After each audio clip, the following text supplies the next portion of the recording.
Well, good morning, everybody. This is round two, series two of hashtag Monday with Micah, Monday morning with Micah.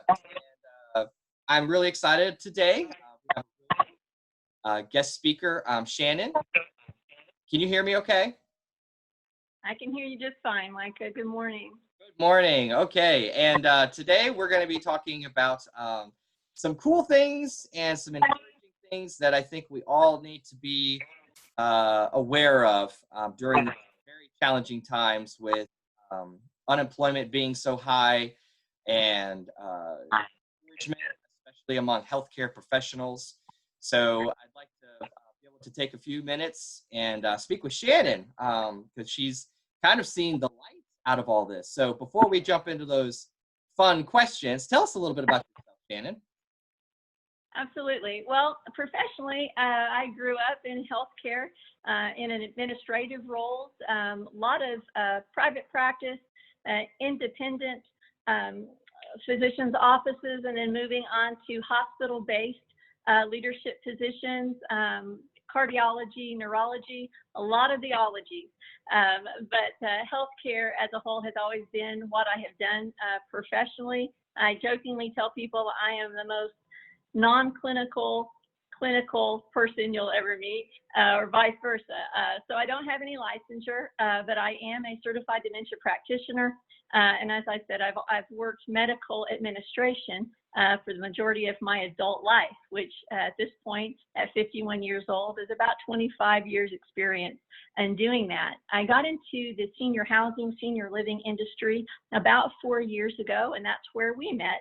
At my very first convention, getting some very needed CME. So it has been a wonderful transition for me.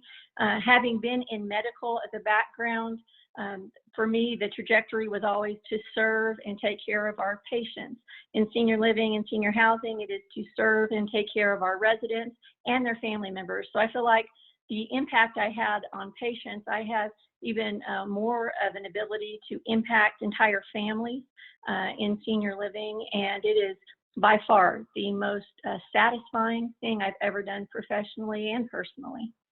Wow, that's an extensive background because I know when we met, like you said, 4 years ago, I had no idea about that because it's an event, so you don't get to have those one-on-one conversations. But man, that's a long time that you've been serving our seniors and helping in some facet. That's really awesome. Now, with the next question, with your experience and your extensive background, I mean, it's extensive. What does your next opportunity look like while you're, in this transitional phase right now? Absolutely. Well, it's very interesting. I focus a lot on purpose. My life purpose, trying to help people identify their life purpose.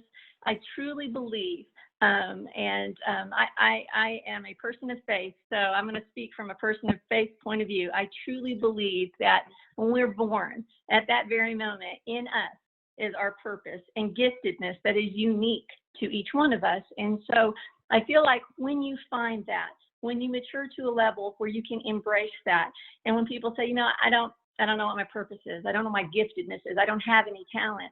It is the thing that you do best with the very least amount of effort. So for me, growing up in school, every time, I was a good student, but every time my mom came in and talked to one of my teachers at that little parent-teacher conference, they always said, Shannon is very talkative. She's very vocal. She likes to communicate a lot. So that led me to doing a lot of community theater. Growing up in Southern California, I had an opportunity to do a lot of acting and that sort of thing. I went into that because that was effortless for me. I enjoyed that. It seemed to fit my personality, and I fed off of that interaction. So as I got older, that turned into motivational speaking, a ladies ministry, a nonprofit that I did. So that type of thing for me, when I would say, all I can do is talk. And as a young person, I was so discouraged thinking, wow, I've got friends who can sing. Or in California, a lot of talented people in the industry, so they can sing and they can dance. And, I talk and I write. But in doing that, my method or my mode of communication, for me, that's my giftedness. That's my purpose. So it lends itself to encourage, to build up. And as a professional, I think what drew me into medical, what drives me now in senior living, that is still that desire to serve, that desire to inspire, educate, embrace people at the point they are at this very moment in time. And so for me, the next opportunity, which was your question, I'll always circle back to it. I'm hoping that that is going to be a leadership position where I can do those things that come very naturally to me in my giftedness, and that is inspiring and serving and educating and building up and motivating, helping people find their purpose, whatever that might be. Now, that may be a regional operations position. That may be me just kind of traveling around and doing a lot of motivational speaking until that operations position comes up. I do that free. If it's a gift, I got it free. I do it for free. Not to say that you shouldn't charge for writing books and you shouldn't charge for being a speaker, but I'm not a real speaker. I'm just me talking heart to heart with people who need that. So I don't charge for that. I just show up when people say, yes, we could use some of what you're talking about. I'm there. Wow. Wow. Now, if that doesn't inspire somebody, I don't know what will. They need a lot of prayer, apparently. But that's powerful in how you're saying that you have a gift, so you can't charge for it. And I love that you're wanting to be utilizing your purpose to help others. And you're just trying to help them find their purpose and where they are in the stage of life that they're in. So that's really powerful things to say, Shannon. So I thank you for being so open with us today. Now, you had mentioned that you and I have met about 4 years ago now. We've been connected for 4 years. And I'll even say, since you and I have been connected on LinkedIn even, you have really grown in your confidence in doing your posts even, and just being a very uplifting and encouraging person during these challenging times. So why are you being so encouraging while you're also looking for employment? Right. So when I first, my very first, I guess, video, my little video post I did, terribly long, 6 minutes. For anybody who endured that, my apologies. I didn't realize it needed to be about 1.5 to 2 minutes. Sometimes talking from my heart, it takes a minute. At that point, there were like 22 million people in the same position I was in. So I think initially when someone loses their position, especially if you have a personality like I do, where you pour your entire being in that, you pour yourself into it. That's not your identity, but you have so much vested in those people, in your purpose, in what you do, that when that is gone, it's hard not to sit and say, why me? How could this happen to me? And in that questioning, those moments of questioning, how I could think of was, why not me? Why wouldn't it be? It's so many other people and me. And so I started to look at what I was struggling with, my personal identity, my values, what could I have done different? What could I do different? I'm going through this. I kept just thinking, going through it. And then finally I thought, we're all going through it, right? We are. So wouldn't it be better for us to be growing through it? Yeah. Going through it, kind of going through it, negative. Growing through it, it's a positive. Where can I grow? Wow, lots of places I can grow. One of those places was connecting on a certain level on LinkedIn, reaching out to people and saying, it's okay to say we're growing through this. We all need that growth. Some of us are way up here and need to get here. They're right here. We're just struggling right here. Sometimes I said, it is a week to week. Sometimes it is a day to day. And for me, there are moments where it is a minute to minute, right? And it can't just be me. So I look for those common threads, that commonality of everything I've been through in my life, and understanding everyone has a story. And then I just decided, there's so much great content. There's so many wonderful things you see. Then I'll take a picture of them and go, yeah, I'm going to share that with somebody. It's great. And I love to do that. But for me, I thought, there's so much original content there's so much that I need to say, and sometimes maybe I'm just saying it to me. Generally speaking, everything I put out there, I'm saying it to me first because I need that. And then I think if I needed it, there's got to be at least one other person. And that's really all I'm trying to reach, that one other person, that 6, 7, 8 words that I put together, that little paragraph about leadership, that little 2-minute video about vision, something that is going to touch a heart, change a mind, and turn somebody around. Because, there are people that it's a moment-to-moment struggle. And I've been there. I think you have a greater empathy when you have been through things. And I have been through things. At my age, it's hard not to have been through things. A lot of those things of no doing of my own, just life happening. Some of those things, completely my own doing, right? So for me, it was just an education to go and say, look, people who are connected with me on LinkedIn, I want to connect with you. I want it to be personal. I want it to be relationship. I want to know who you are.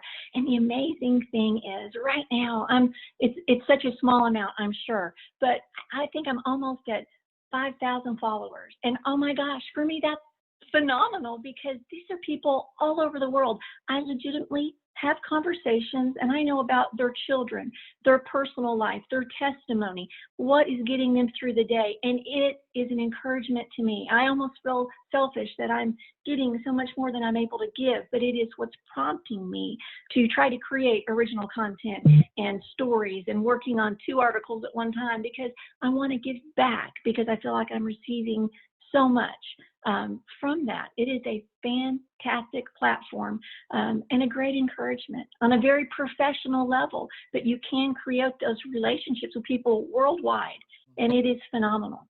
It is. So, so you're giving a lot of encouragement to help those to know that they can grow through this. Absolutely. And not just, absolutely. Yeah, and not just give up at this time, essentially. Yeah. I mean, it takes no effort to go through something. I mean, we can just sit and go through it. But the effort, I'm trying to pour some effort into people because sometimes my grandma used to always say, sometimes you just have to encourage yourself, right? Sometimes you need other people to encourage you. Sometimes you're too weak to pray for yourself. And so you say, friend, right? Pal, pray for me.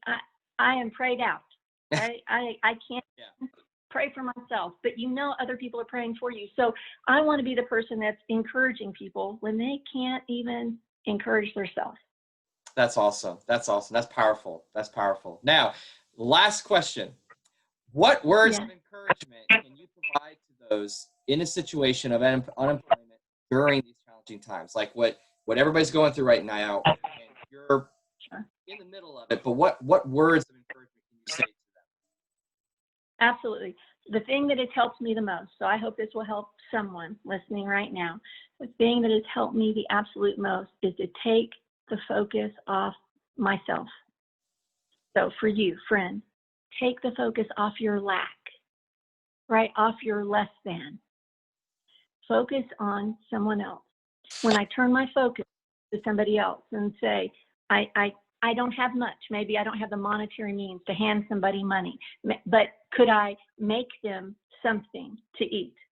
Maybe I don't have that, but could I pick up the phone and call them and just say, or send them a text, because so many people are so burdened, so oppressed by this that they don't even want to talk on the phone anymore.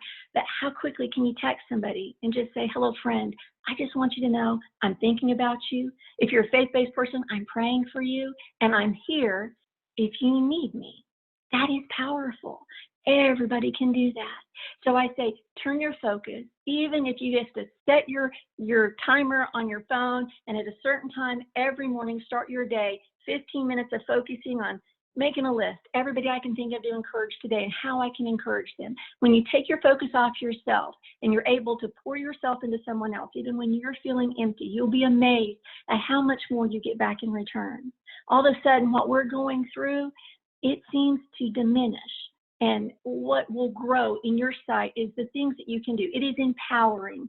You have so little control over so much of this. Here's what you do have control over: the way you approach it and your perspective. And if your perspective is, today, I will make a difference in somebody's life in some small way.